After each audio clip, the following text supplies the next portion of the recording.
ठीक है, ये कितनी है 23.5 है ना, ये नॉर्थ में है, ये साउथ में है।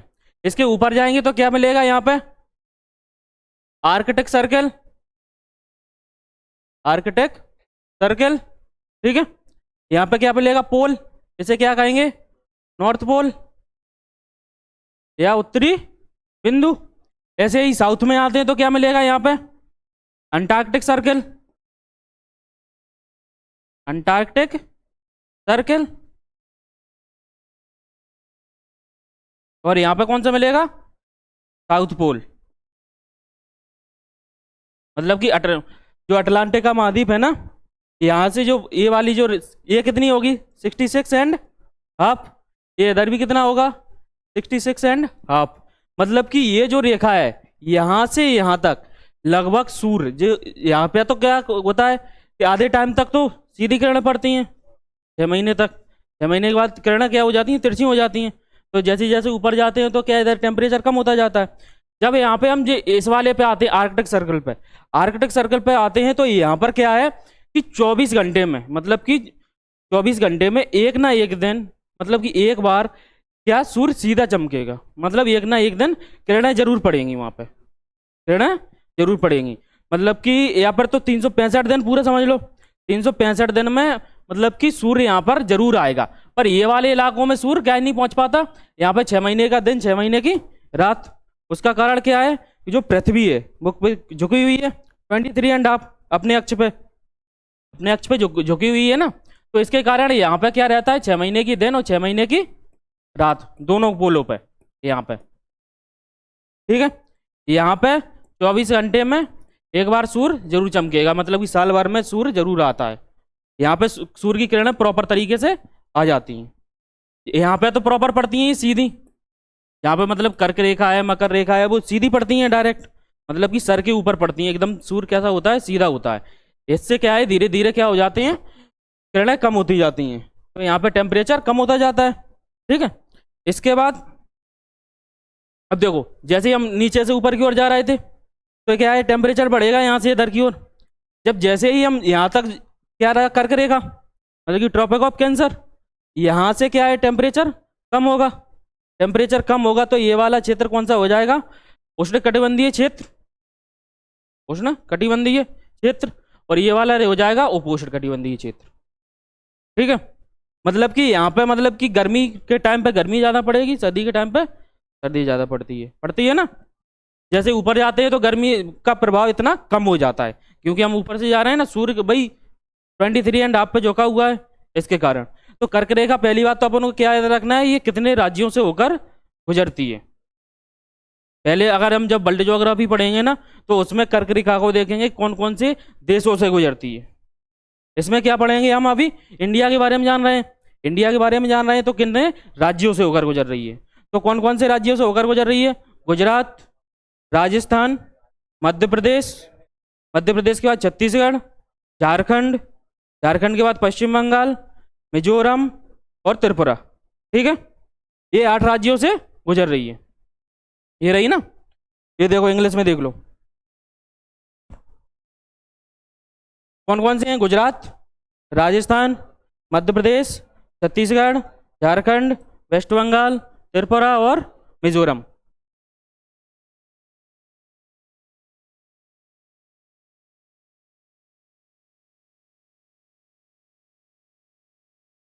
ठीक है, अब ये देखो इसकी एक खासियत क्या है, सबसे ज्यादा किससे गुजरती है और सबसे कम किससे गुजरती है, ये क्वेश्चन तुम्हारे में पूछा जाता है।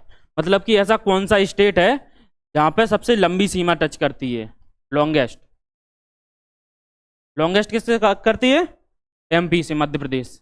ठीक है, ये फैक्ट है, इसको लिखते जाओ। ठीक है, मिनिमम किससे करेगी, सबसे कम, हाँ हाँ राजस्थान, किससे, राजस्थान। ठीक है, और तीसरा पॉइंट है इसका, मतलब कि ये कौन से नियरेस्ट सिटी से गुजरती है, नियरेस्ट सिटी कौन सी होगी, मतलब कि ऐसा कौन सा शहर है जो मतलब कि कर्क रेखा के बिल्कुल पास है। हाँ हाँ, तो वो मिलेगा उदयपुर। हाँ उदयपुर है, शहर है, मतलब कि जहां से कर्क रेखा, हाँ सिटी, नियरेस्ट सिटी कौन सी होगी? हाँ उदयपुर। उदयपुर कहाँ मिलेगा तुम्हें? ये त्रिपुरा में मिलेगा। कहाँ मिलेगा? त्रिपुरा में।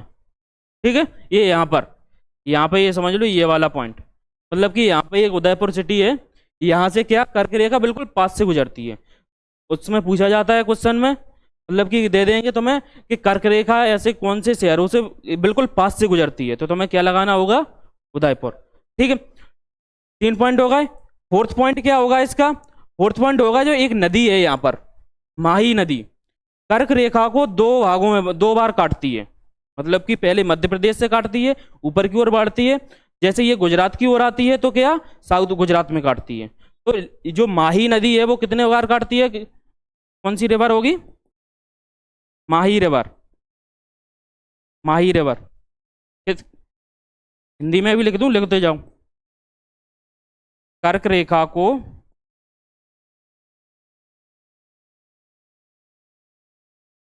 दो बार काटती है। ठीक है, हो गया।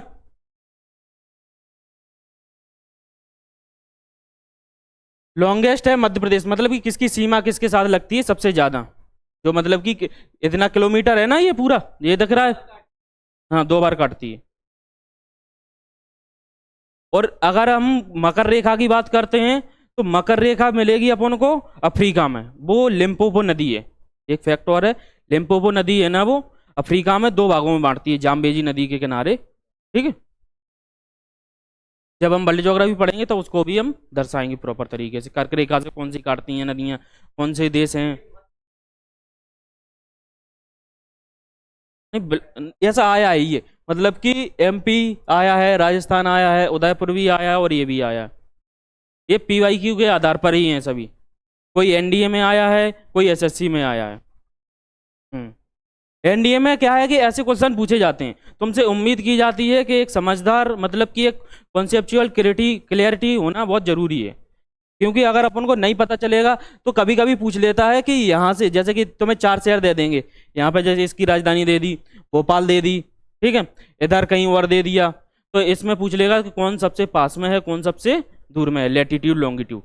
तो अब जैसे ही अपन एटलस वगैरह देखते हैं कभी कभार, तो अपन को समझ में आ जाता है वहाँ पे।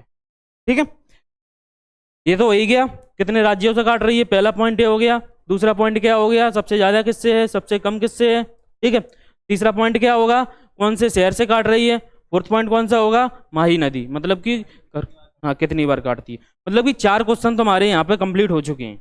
ये बहुत इंपॉर्टेंट है, ये वाला टॉपिक और ये वाला टॉपिक।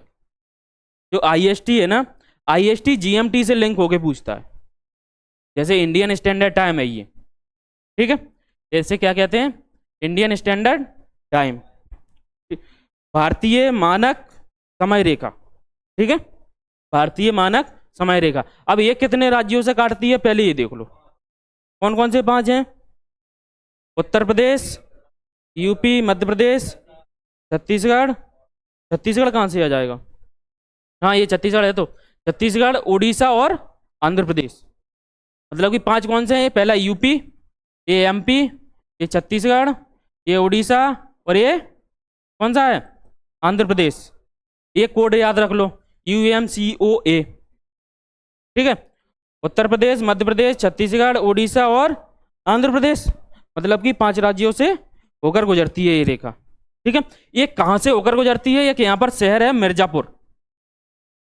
हाँ ठीक है, मिर्जापुर वेब सीरीज के नाम से याद रखो, कोई दिक्कत नहीं है, पर अपन को याद होना चाहिए, याद होना जरूरी है। ठीक है, अब यहां से प्रयागराज से गुजरती है, पहले मिर्जापुर से गुजरती थी, अब ये प्रयागराज से। ठीक है, इलाहाबाद वगैरह। क्या है कि जैसे कि पृथ्वी घूमती रहती है ना, तो थोड़ा इसका लोकेशन चेंज होती रहती है थोड़ा बहुत, तो इसके कारण वो यहाँ पे है। ठीक है, पॉइंट है पास में ही, बिल्कुल बिल्कुल कोई दिक्कत नहीं है। ठीक है, और क्या होगा? अब इसमें क्वेश्चन कैसे पूछा जाएगा? पहला क्वेश्चन क्या रहेगा कि जीएमटी है, वो क्या नाम है, आईएसटी है, आईएसटी कितने राज्यों से होकर गुजरती है और कहां से होकर गुजरती है? 2 क्लियर हुए, इलाहाबाद से होकर गुजरती है, या फिर तो इलाहाबाद आंसर देगा या फिर मिर्जापुर आंसर देगा। ठीक है, ये प्रयागराज लिखा ना, 5.5 घंटे हम किससे, जीएमटी से आगे हैं। जीएमटी क्या होता है, ग्रीनविच मीन टाइम।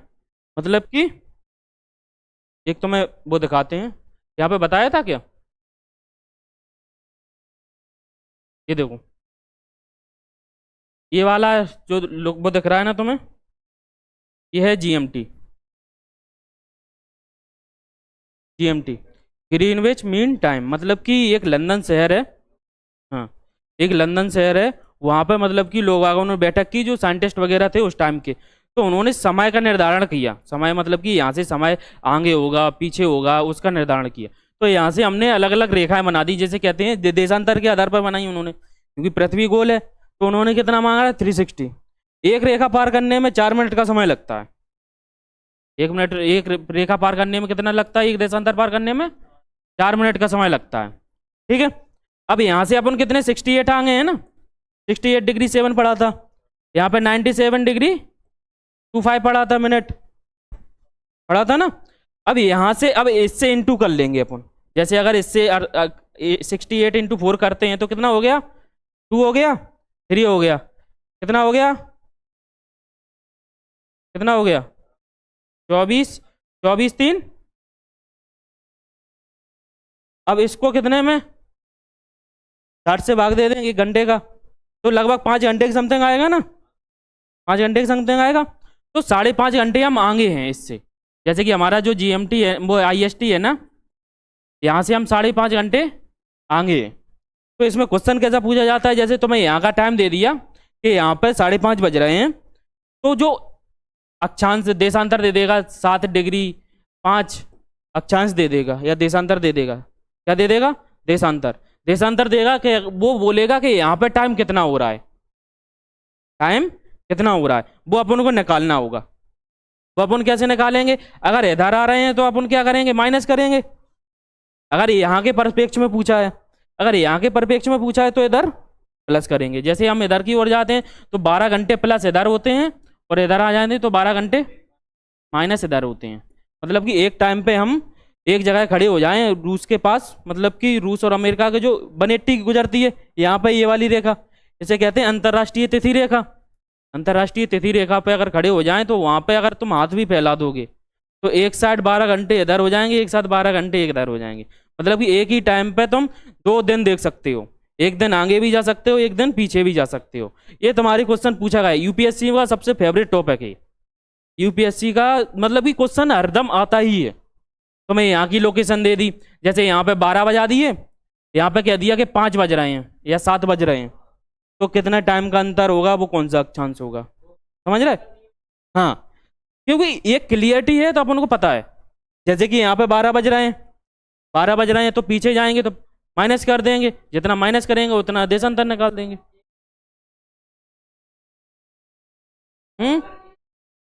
तो एम पीएम छोड़ो, तो मैं तो माइनस प्लस देखना है।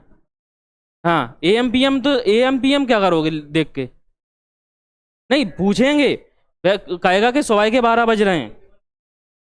पिछली साल की क्वेश्चन में आया था, 2021 में आया था, 2020 में भी आया था, देख लेना।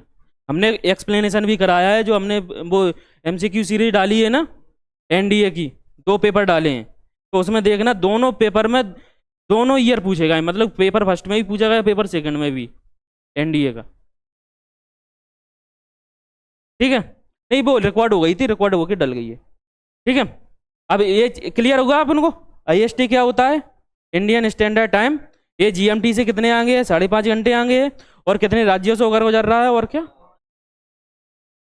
हाँ ठीक है, इसको याद करना है तो याद करने की ट्रिक भी है। ठीक है, इसके बाद नेक्स्ट, अब क्या है कि हमने देशों के बारे में जानना है, कौन से देशों से कौन सी सीमा टच करती है, कितनी ज़्यादा सीमा टच करती है, वो भी तो पूछेंगे। तो सबसे ज़्यादा किससे टच करती है, बांग्लादेश के साथ।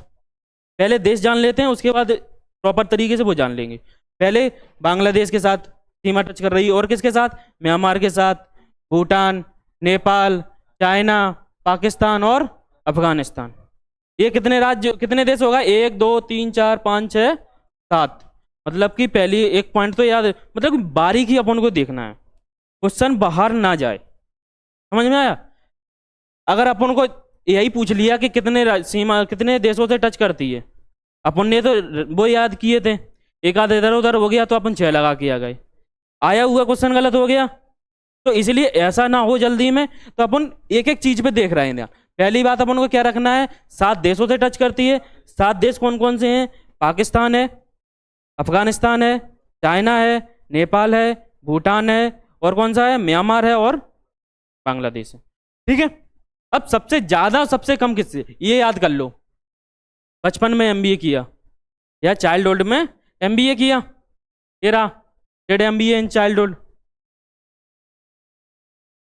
अब देखो क्या हो जाएगा, बी से क्या हो जाएगा? बांग्लादेश। ठीक है। सी से चाइना, पी से पाकिस्तान, एन से नेपाल, ठीक है, एम से म्यांमार, पी से भूटान, ए से अफगानिस्तान। ठीक है। ये देखो, इससे तो समझ में आ रहा, बी से तो अपन याद कर लेंगे। बचपन में एमबीए किया, ये याद रखना है तुम्हें बस। इससे हो गए 4, इससे हो गए 3, 7 हो गए, याद करने में आसानी। और ये प्रॉपर तरीके से सेगमेंट में भी है। सबसे ज्यादा किससे टच कर रही है? बांग्लादेश के साथ, सेकंड पे चाइना के साथ, थर्ड पे पाकिस्तान, फोर्थ पे नेपाल के साथ, म्यांमार, भूटान और अफगानिस्तान। ठीक है। ये है सार्क, मतलब कि जो हमारा ये रीजनल कॉरपोरेशन एक वो है, संगठन है, south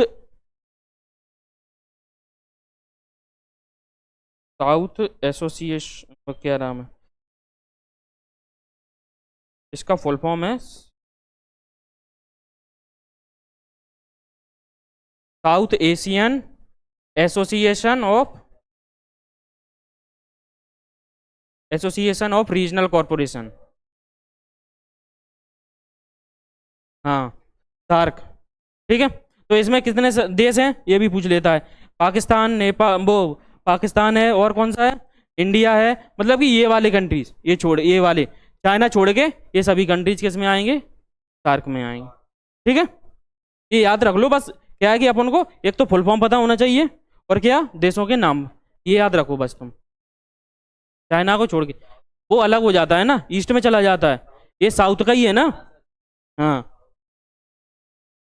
south Asian association for corporation, regional corporation. ठीक है। इसके बाद नेक्स्ट कौन सी है स्लाइड?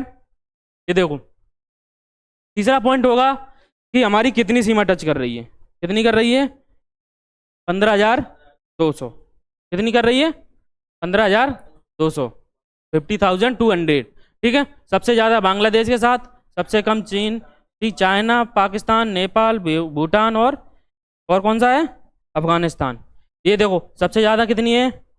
4096।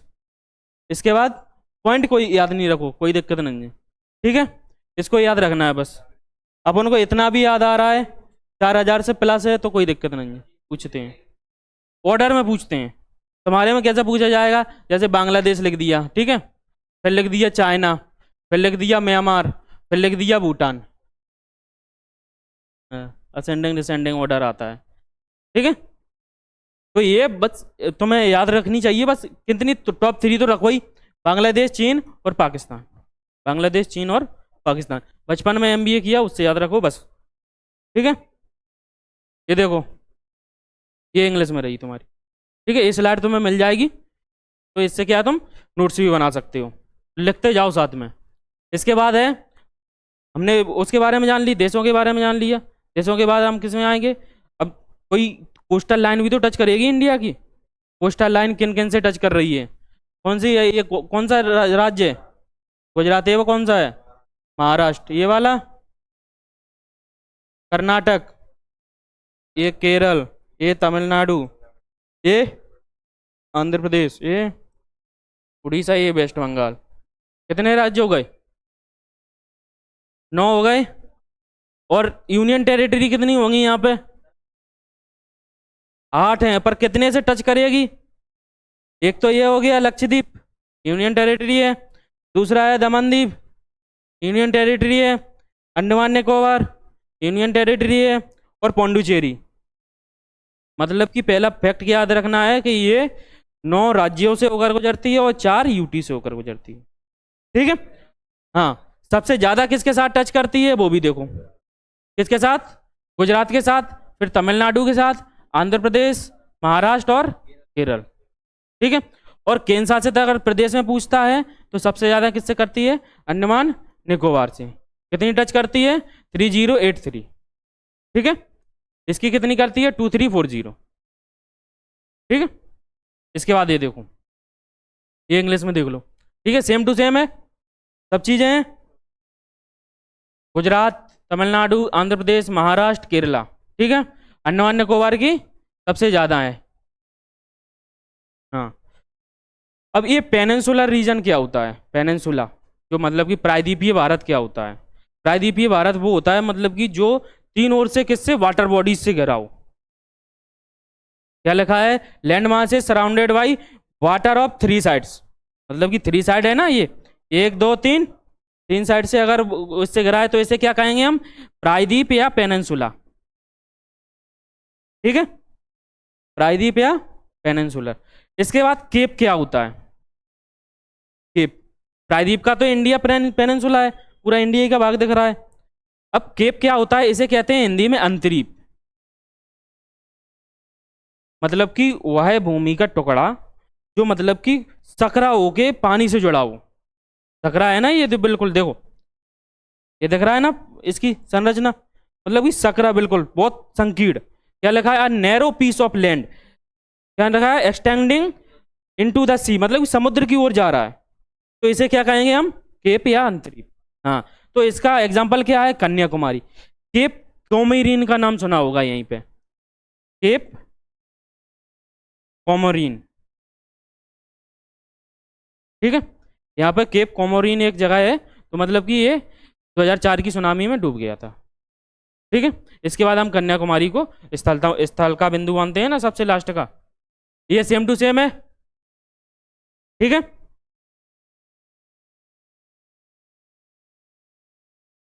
इसके बाद आते हैं भारतीय तट और समुद्री क्षेत्र। मतलब कि पहला अपन ने देशों के बारे में, दूसरा अपन ने राज्यों के बारे में, मतलब कौन कौन से राज्य कोस्टल लाइन से टच कर रहे हैं। ठीक है, इसके बाद जानेंगे मतलब कि हम समुद्र से बाहर की ओर भी तो जाएंगे। अगर हम समुद्र की बाहर की ओर जाएंगे तो हमारा कितना क्षेत्र सरकार का है, कितने क्षेत्र पर सरकार ड्यूटीज वगैरह लगा सकती है, कितने क्षेत्र पर हम मछली पालन और रिसर्च वगैरह कर सकते हैं। तो देखो, ये जो वाला क्षेत्र है ना, जैसे कितना है, इसे कहते हैं टेरिटोरियल वाटर, मतलब कि 12 नॉटिकल माइल। कितना है? 12 नॉटिकल माइल। 12 नॉटिकल माइल का मतलब है 12 इंटू 1.8 कर दो, हाँ, लगभग 22 किलोमीटर। 22 किलोमीटर आएगा, मतलब कि 22 किलोमीटर तक हमारा पूर्ण अधिकार है समुद्र पे। मतलब कि हम कुछ भी कर सकते हैं 22 किलोमीटर, जैसे ही हमारी स्थल की सीमा है, स्थल की सीमा जैसे ही आगे बढ़ते हैं हम, तो हम 22 किलोमीटर बेस लाइन से 22 किलोमीटर तक कुछ भी कर सकते हैं अपन। वो हमारा अधिग्रहण क्षेत्र क्या है? पूरा प्रादेशिक या टेरिटोरियल वाटर है। ठीक है, इसके बाद जैसे ही आगे बढ़ेंगे, जैसे बेस लाइन हमने मान ली है 0, बेस लाइन से 12 नॉटिकल माइल, तो ये हो गया मतलब कि हमारा पूरे क्षेत्र, इसे कहते हैं टेरिटोरियल वाटर क्षेत्र, रीजन। इसके बाद इसमें आता है कॉग्निजियस जोन, मतलब कि संलग्न, उससे लगा हुआ क्षेत्र। लगा हुआ क्षेत्र में क्या करेंगे हम? जैसे टैक्सेस वगैरह लगाते हैं ना, तो टैक्सेस वगैरह लगा सकते हैं। इसके बाद आता है इकोनॉमिक स्पेशल जोन। ठीक है, ठीक है, ये वाला अनन्य आर्थिक क्षेत्र। तो ये क्या हो जाएगा? इस पे क्या कर सकते हैं हम? संसाधन वगैरह, रिसर्च वगैरह कर सकते हैं, मछली पालन वगैरह कर सकते हैं। ठीक है, ये देखो इंग्लिश में, ये देखो। ठीक है, इसकी एक और इमेज दिखाता हूँ, वो बढ़िया है। ये देखो, ये क्लियर दिख रहा है? जैसे ये स्थल वाला पार्ट है अपना इंडिया का, इंडिया के पार्ट से हम 12 नॉटिकल माइल तक जा रहे हैं। 12 नॉटिकल माइल तक हमारा क्या है? टेरिटोरियल वाटर जोन है। तो ये क्या करेंगे? हमारा पूरा अधिकार होगा यहाँ पे, मतलब कि कुछ भी उपयोग कर सकते हैं, कोई दिक्कत नहीं आएगी, ना कोई रोकने वाला है। जैसे ही हम 12 से 14 नॉटिकल माइल तक जाते हैं, 24 नॉटिकल माइल तक, तो यहाँ पे क्या, जहाज वगैरह, जो नेवी वगैरह के शिप वगैरह रहते हैं, वो यहाँ पे खड़े रहते हैं। जो और टैक्सेस वगैरह यहीं पे लगेंगे तुम्हारे, टैक्सेशन, इमिग्रेंट, मतलब कि कोई बाहर से आ रहा है, हाँ, ये नीचे की साइड रहती हैं, और जो शिप्स वगैरह रहते हैं वो ऊपर की साइड रहते हैं, गवर्नमेंट लगाती है। जैसे ही देखो, कुछ अपन ने सीमा निर्धारण कर रही है, जैसे कि अगर कोई विदेश वाला आया तो यहाँ तक तो आ जाएगा, यहाँ से जैसे ही आएगा अगर इधर एंटर करेगा तो हम पहले उससे क्या लेंगे? टैक्स लेंगे, तभी एंटर करने देंगे, तब तक एंटर नहीं करने देंगे। हाँ, इसके बाद हम कितना जाते हैं यहाँ से, बेस लाइन से 200 नॉटिकल माइल तक। तो यहाँ तक हम क्या रिसर्च वगैरह कर सकते हैं, मछली पालन वगैरह कर सकते हैं। यहाँ के जो संसाधन होंगे, जैसे कि हम पेट्रोलियम वगैरह खोज रहे हैं, अगर यहाँ पे मिल जाते हैं तो ये अपने अधिकार क्षेत्र में आते हैं। हाँ, हर एक देश का अपना क्षेत्र होता है, समुद्री क्षेत्र। इसके बाद यहाँ से जैसे ही आगे जाओगे तो यहाँ से इंटरनेशनल लॉ लागू हो जाएंगे, इंटरनेशनल लॉ। हाँ, समुद्री कानून लागू हो जाएंगे फिर यहाँ पे, जो विश्व ने बनाए हैं, मतलब कि सभी के लिए जो बराबर हैं, कोई किसी का अधिकार नहीं है उस पर। ना तुम उसका मतलब कि मछली पालन करने के लगो मन मर्जी से, ऐसा नहीं होगा। तुम्हें परमिशन लेनी पड़ेगी, अगर परमिशन नहीं लोगे तो तुम्हें जो ऑर्गेनाइजेशंस हैं उनसे बाहर भी होना पड़ेगा। ठीक है, तो ये चीज़ समझ में आई पहले, मतलब कि हाँ, ये है क्या, बेस लाइन। ये क्या है तुम्हारी बेस लाइन। बेस लाइन से 12 नॉटिकल माइल तक जाएंगे तो क्या क्या मिलेगा हमें, टेरेस्ट्रियल वाटर। ठीक है, हाँ, 12 नॉटिकल माइल का मतलब होता है, जैसे कि देखो 1 किलोमीटर होता है, 1 नॉटिकल माइल होता है 1.8 किलोमीटर। ठीक है, तो 12 से इंटू कर देंगे हम 1.8 का, तो 22 किलोमीटर आएगा। ऐसे ही हम इधर और कर देंगे तो कितना, 44 हो जाएगा, डबल हो जाएगा। अब यहाँ से इतना करेंगे तो 360 हो जाएगा, 360 किलोमीटर तक अपन कुछ भी कर सकते हैं। जैसे हम यहाँ से दिल्ली तक जाएं तो हमें कोई रोक नहीं सकता समुद्र में। ठीक है, ये क्लियर है।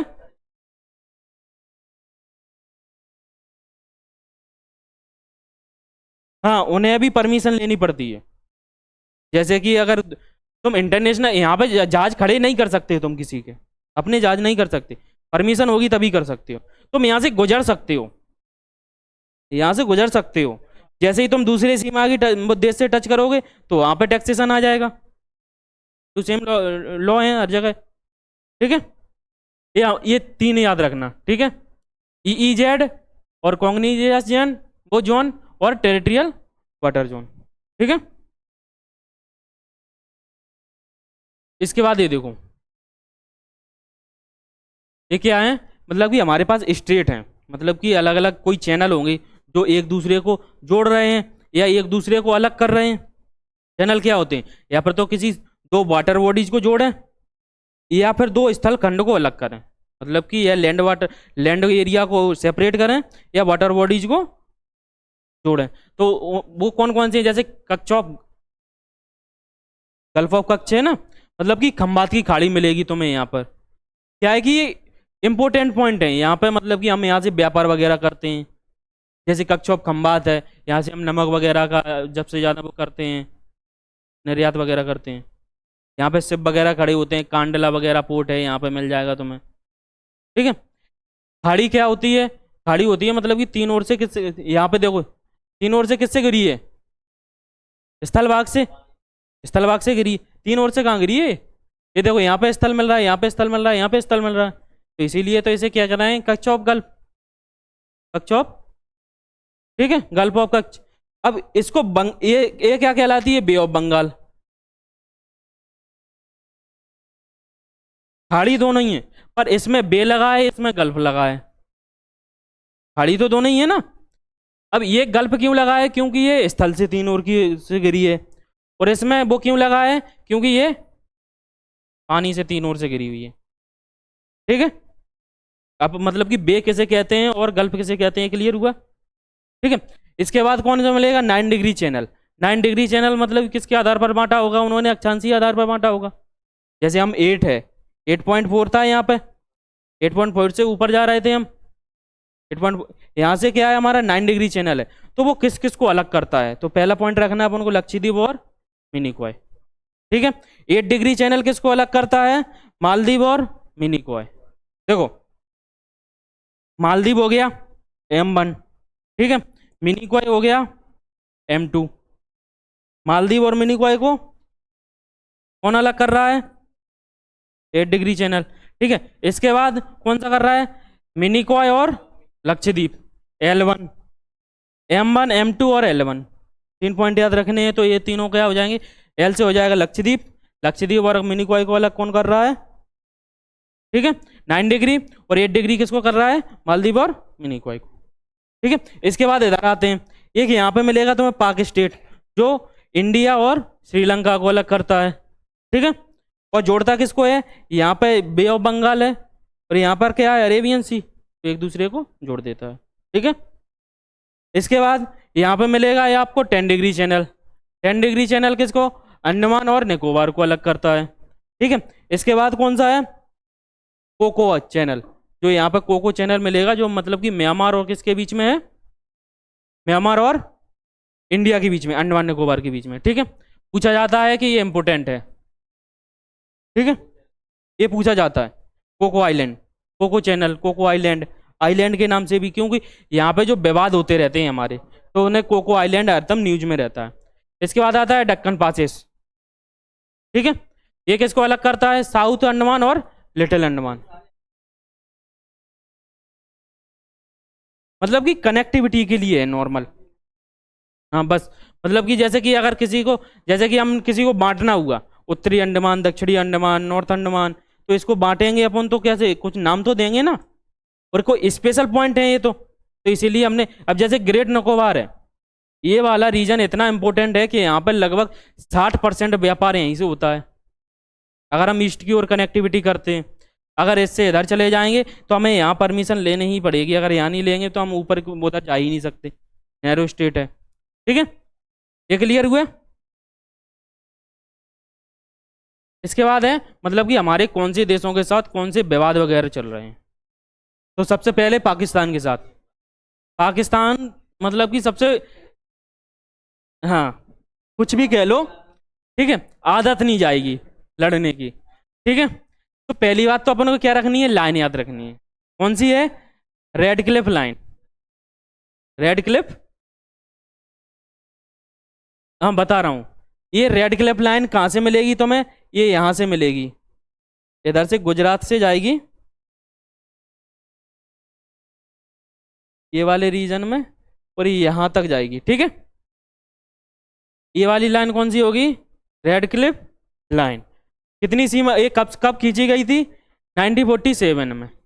किसने खींची थी, क्रेल, मतलब कि रेड क्लिफ के नाम से एक वो थे, ठीक है। इसके बाद क्या है, LOC, special line of control. Line of control कहाँ मिलेगी अपन को, यहाँ पे इतनी वाली रेखा, लाइन ऑफ कंट्रोल कौन सी मिलेगी, ये वाली एलओसी। ये वाला क्षेत्र है ना, अब मैं बता रहा हूँ ना, ये पीओके कहलाता है, पाकिस्तान ऑक्युपाइड कश्मीर, मतलब कि पाकिस्तान मतलब कि अधिकृत कश्मीर, पाकिस्तान। हाँ तो इसीलिए तो कहते हैं, देखो ये मतलब कि 1947 की बात है, ये सितंबर की बात है, मई से स्टार्ट, जून से स्टार्ट हुआ था, और ये सितंबर तक पहुंचे। तो क्या है कि अपन यहाँ पे थे पहले, यहाँ पे मतलब कि लड़ाइयाँ चल रही थी अपनी, हैदराबाद क्या है शामिल नहीं होना चाहता था अपन में, वो चाहता था कि हम पाकिस्तान से सरकार चलाएं। हाँ तो हम क्या है कि इधर उलझे हुए थे, इधर उलझे हुए थे, तो इन्होंने क्या, अंदर आ गई ये, हाँ। पर जब यहाँ पे क्या था, ये वाला ये वाला क्षेत्र था ना पहले, ये भी इंडिया में नहीं था 47 में, ना इंडिया में था ना पाकिस्तान में था। यहाँ के राजा मानसिंह थे, और यहाँ पे जनसंख्या मुस्लिम थी, हिंदू राजा था। अब वो समझ रहा था हम जाएं किधर, हम पाकिस्तान में जाते हैं तो हमारा कुछ नहीं होगा, ठीक है, और हम इंडिया में जाते हैं तो जनता का कुछ नहीं होगा, उसका ऐसा माइंड सेट था। तो हमने कई बैठकें की, ठीक है, बैठकें की, समझौते किए, फिर भी नहीं माना, नहीं माना। जब इधर से सेना आ गई पाकिस्तान की तरफ से, तब इन्होंने इंडिया की ओर हाथ फैलाया कि हमें आपकी सेना की शरण चाहिए। तब हमने मतलब कि सेना भेजी यहाँ पे, तो यहाँ पे वो जो एरिया बना है, तो उसको हमने इंटरनेशनल लॉ में, मतलब कि विदेशी उसमें चले गए हम, मतलब कि यूएन वगैरह में, जो यूनाइटेड नेशन संगठन रहते हैं ना, जो समझौते कराते हैं इंटरनेशनल, वो उसके समझौते कराएंगे बॉन्डीज वगैरह के। तो उन्होंने क्या है कि यहाँ पे बॉन्डीज बना दी, उसका नाम दे दिया एलओसी। हाँ इसीलिए कहते हैं, ठीक है, हाँ नहीं, अब क्या है कि देखो यहाँ पे विचारधारा का भी तो फर्क है बेटा। अब देखो आतंकवादी यहाँ पे वो मेन सेंटर है, क्योंकि यहाँ पे हमने कौन सी पहाड़ी पढ़ी थी, सुलेमान पढ़ी थी, सुलेमान वगैरह पढ़ी थी ना पहाड़ी। यहाँ पे वो सेंटर है जहाँ पे मतलब कि यहाँ पे ट्रेनिंग कराई जा सकती है आराम से बिना देखे हुए, मतलब कि देख नहीं सकते। हाँ, यहाँ पे उनके वो रहते हैं पूरे सेंटर, यहाँ पे रहेंगे। अभी हमने जो 9 ठिकानों पे ऑपरेशन सिंदूर के तहत वो किया था, ऑपरेशन चलाया था, वहाँ पे हमने कौन कौन से मतलब कि वहाँ के जो यही आतंकवादी के ठिकाने थे उन्हीं पे तो बम गिराए थे। हाँ, तो ऐसे उन्होंने बना रखे हैं। और वो मतलब कि एक देश नहीं है, हर एक देश ऐसा करता है। चाहे देखो, चाहे इंडिया में चले जाओ, अगर तुम इधर जाओगे बस उसका क्या है कि अर्थ चेंज हो जाएगा। तुम सऊदी अरब वगैरह में जाओगे तो वहाँ पे वो डाकू वगैरह के नाम सुनोगे, ठीक है, रेबेल्स जिन्हें कहते हैं, रेबेल्स वगैरह। ठीक है, इधर मतलब कि रूस वगैरह के क्षेत्र में जाओगे तो चेचेनिया एक प्रायद्वीप है, तो वहाँ पे ये चीज़ें मिल जाएंगी। एक नहीं, आतंकवाद के कई रूप होते हैं। आतंकवाद एक तो नहीं होता, वैचारिक भी हो सकता है जो हम विचार से कर रहे हैं, ठीक है, और एक होता है मतलब कि जो नॉर्मल करते हैं किस तरीके से, मतलब किसी को मार देना, ये आतंकवाद है। वैचारिक भी तो हो सकता है, मतलब कि आतंकवाद का जो टॉपिक है ना वो बहुत बड़ा है। आतंकवाद किसी भी तरीके से हो सकता है। अब भाई है ना, जैसे हम क्या देखते हैं, भगत सिंह को क्या देखते हैं, लीडर थे, पर अंग्रेज क्या देखते थे, आतंकवादी थे। हाँ बस, मतलब कि जो विरोधी हो जाए किसी का तो वो उसको हम वैसा बोल सकते हैं, ठीक है। इसके बाद ये कब खींची गई, हमने एलओसी कब खींची, 1971 में, ठीक है। इसके बाद जम्मू कश्मीर, लद्दाख, पंजाब, राजस्थान, गुजरात, ये हमारे स्टेट हैं, किन किन से टच कर रही है। तो ये वाला पाकिस्तान का क्लियर हो गया होगा, कितनी सीमा टच कर रही है, 2323।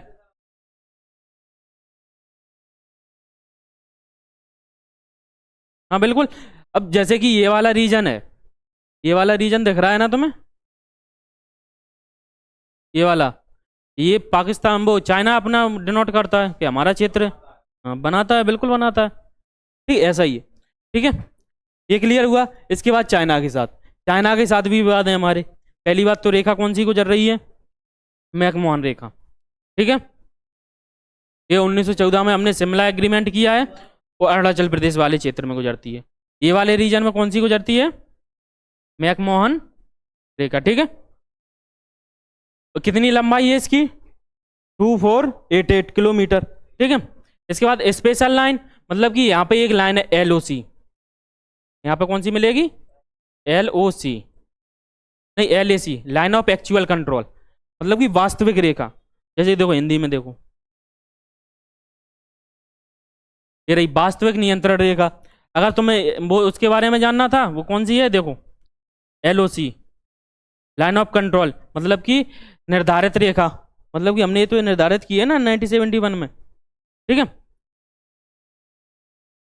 ये क्लियर, मतलब कि एलएसी कहाँ मिलेगी, एलओसी कहाँ मिलेगी, एलओसी कहाँ मिलेगी पाकिस्तान में, एलएसी कहाँ मिलेगी चाइना में, ठीक है। यहाँ पे हमारा विवाद होता रहता है, ये वाले अक्साई चीन वगैरह के न्यूज में हरदम रहता है, ठीक है। हाँ, ये तिब्बत वाला इलाका ये वाला है बेटा। हाँ, ये वाले इलाकों में कभी कभी यहाँ पे मतलब बहुत कम हो पाता है, पर यहाँ पे सबसे ज़्यादा ये चीज़ें, क्योंकि ये समुद्र वो वाला इलाका है, पहाड़ी वाला इलाका। हाँ, ये वाला है। देखो पहली बात तो अपन को क्या रखना है, लद्दाख से टच कर रही है, और कौन से टच कर रही है, हिमाचल से कर रही है, उत्तराखंड से, और किससे, सिक्किम से, और किससे टच करेगी, अरुणाचल प्रदेश से। लद्दाख, हिमाचल प्रदेश, सिक्किम और अरुणाचल प्रदेश, ठीक है। और क्या है, ये कब खींची गई थी, हमने 1962 में, मतलब कि जब हमारे साथ युद्ध हुआ था उसके बाद हमने ये रेखा खींची थी, ठीक है। पाकिस्तान के साथ समझ में चाइना के साथ समझ में आ गया। चाइना की कौन सी रेखा है, एलएसी, ठीक है। एलएसी का फुल फॉर्म क्या है, लाइन ऑफ एक्चुअल कंट्रोल। कितनी टच कर रही है, 2488, ठीक है। इसके बाद स्टेट कौन से टच कर रहे हैं, ये वाले, हाँ, ठीक है। इसके बाद आते हैं हम किस पे, अफगानिस्तान पे, ठीक है। अफगानिस्तान में कौन कौन से, लद्दाख पहला ही टच, और ये सबसे कम टच करती है बेटा, 6 किलोमीटर। ये वाला रीजन ये दिख रहा है ना, ये वाला रीजन अकेला टच करेगा किससे? अफगानिस्तान से।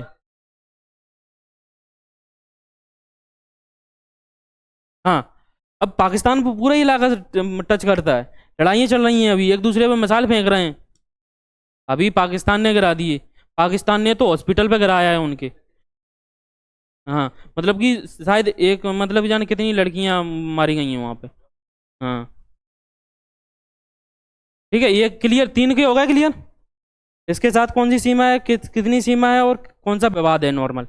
इसके साथ कौन सी सीमा है, कौन सा विवाद है, कौन सी लाइन है, क्लियर हुआ। ये सबसे कम सीमा टच करती है, तो इसके बारे में इतना ही जानो। ठीक है, और ये देखो, अब जैसे कि अपन को एक्चुअल मैप बनाना होगा इंडिया का।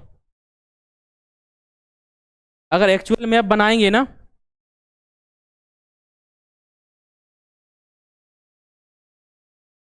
ये वाला, ठीक है। अब ये तो हो गया क्या,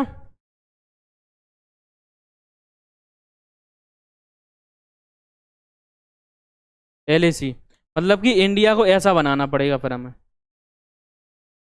हाँ ठीक है।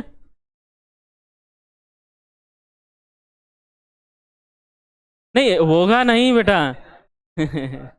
पाकिस्तान और टूटने वाला है। पाकिस्तान, पाकिस्तान में एक और होने वाला है।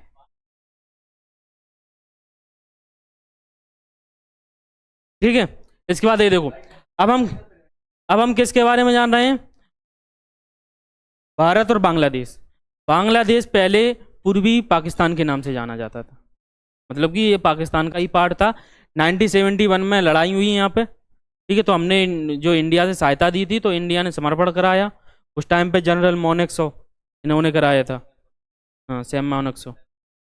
ठीक है, इन्होंने मतलब कि उस टाइम पे बहुत महत्वपूर्ण भूमिका निभाई है उस युद्ध में। तो यहाँ पे क्या है, इसके बाद क्या बना है, बांग्लादेश 1971 के युद्ध में। ठीक है, इसे क्या कहते हैं बांग्लादेश में, क्या कहते हैं, जो त्रिपुरा वगैरह है अपना बांग्लादेश है, इन दोनों से जो सीमा टच करती है उसे कहते हैं जीरो लाइन। कौन सी कहते हैं? जीरो, जीरो लाइन कहते हैं। ठीक है, ये 2015 में हमने एक समझौता किया है इनके साथ। पहले क्या है, लैंड बाउंड्री एग्रीमेंट। तो इसमें क्या हुआ है कि हम पहले क्या था कि लड़ाइयाँ होती रहती थी, कोई क्षेत्र इधर आ गया, कोई क्षेत्र इधर आ गया, मतलब कि कोई ऐसे देखो, जैसे ये वाली सीमा दिख रही है ना, अब कोई पहले ऐसी थी, यहाँ पे कोई इधर इंडिया का पार्ट यहाँ पे बन रहा है, और जो बांग्लादेश का पार्ट है यहाँ पे बन रहा है। पर हमने फिर 2015 में एक संशोधन किया, उसके तहत हमने मतलब कि कुछ क्षेत्र किसको दिए, बांग्लादेश को दिए, और कुछ क्षेत्र हमने बांग्लादेश से प्राप्त किए। तो हमने कितने क्षेत्र भारत को दिए, मतलब कि बांग्लादेश को दिए, कितने क्षेत्र दिए हमने? 111 क्षेत्र दिए। ठीक है, और भारत को प्राप्त हुए 51। तो हमने ये समझौता कर लिया, फिर हमने एक प्रॉपर सीमा बना दी इसकी, और ये इसको ये याद करना है। और इसके साथ हमारा कोई ऐसा विवाद नहीं है, मतलब ट्रेड वगैरह अच्छा होता है। अभी जो सरकारें आई हैं तो उनसे थोड़ा ट्रेड में इम्पैक्ट पड़ा है, और कोई इम्पैक्ट नहीं।